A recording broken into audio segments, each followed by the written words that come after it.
Hey guys, and welcome to How Logical. In this tutorial, we're gonna look at how to filter by verified profile pictures in Badoo. Now let's begin.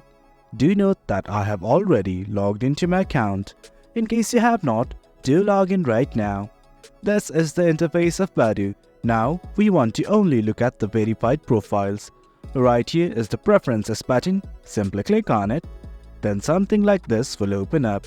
What we need to do is simply hit on this More Options button. At the very top, you can see a button like this that says Photo Verified. Click on this button right here. Then something like this will open up. As we want to see only verified profiles, click on this button right here and hit on Apply. At the very end, what you need to do is click on Apply Filters. And guys, that's it. That's how you only view verified profiles in Badoo. It's as easy as that. Hope you guys found this video informative, and for more content like this, do remember to hit like, share and subscribe.